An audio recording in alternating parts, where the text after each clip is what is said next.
نبی صلی اللہ علیہ وسلم نے ایک صحابی کو فرمایا کہ مجھے قرآن مجید کی تلاوت سنائیں۔ وہ عرض کرنے لگے کہ اللہ کے نبی میں آپ کو قرآن مجید کی تلاوت سناؤں؟ قرآن تو آپ پہ نازل ہوتا ہے۔ یعنی اس نے عاجزی کی، یا رسول اللہ میری کیا وقت ہے، میں کیسے آپ کو قرآن سناؤں، قرآن تو آپ کے اوپر نازل ہوتا ہے۔ آپ نے فرمایا نہیں، آپ قرآن سنیں، آپ مجھے قرآن سنائیں۔ جب میں قرآن سنتا ہوں تو مجھے مزہ آتا ہے، لذت آتی ہے۔ یہ حدیث مبارکہ کا مفہوم ہے۔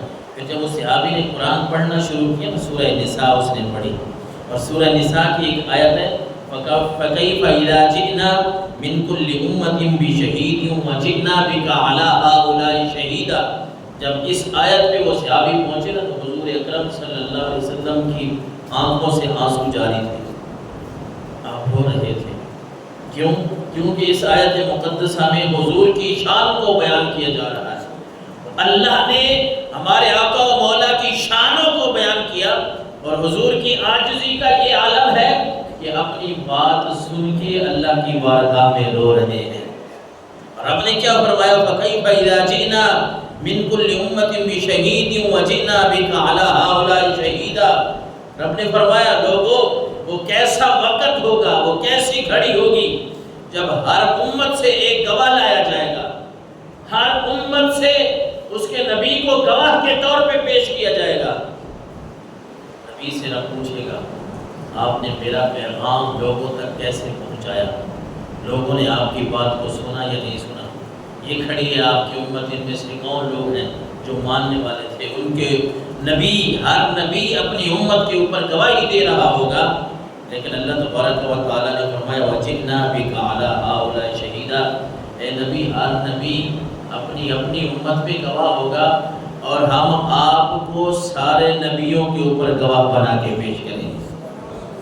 آپ سارے نبیوں کی گواہی دیں گے کہ یا اللہ یہ جتنے بھی انبیاء تم نے بھیجے، کیونکہ آپ تاجدار رسالت ہیں، تاجدار نبوت ہیں، نبوت آپ کے اوپر ختم ہوئی ہے، آپ بتائیں گے کہ یا اللہ جو جو تو نے نبیوں کو ذمہ داریاں سونپی ہیں، انہوں نے تیری بات کو تیرے بندوں تک صحیح معنوں میں پہنچا دیا ہے۔ ہمارے نبی کی تو یہ شان ہے کہ رب قیامت والے دن بھی آپ صلی اللہ علیہ وسلم کو نبیوں کے اوپر بھی گواہ بھیج فرمائیں گے۔ اور پھر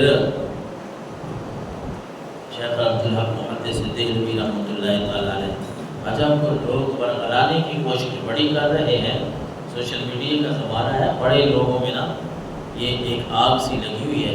لیکن میں آپ کو بتاؤں کہ شیخ عبدالحق محدث دہلوی رحمۃ اللہ تعالیٰ علیہ ان کی ایک کتاب ہے، یہ جن بزرگوں کا میں نے نام لیا نا یہ سب کے ہیں، کسی ایک فرقے کے نہیں کہ آپ کہیں کہ شاید ہم ان کو مانتے فلانی، سارے ان کی کتابیں پڑھتے ہیں، سارے ان کو مانتے ہیں۔ انہوں نے اپنی کتاب، ان کی کتاب ہے ما ثبت بالسنہ، عربی میں ہے، اس کا اردو ترجمہ بھی آ گیا۔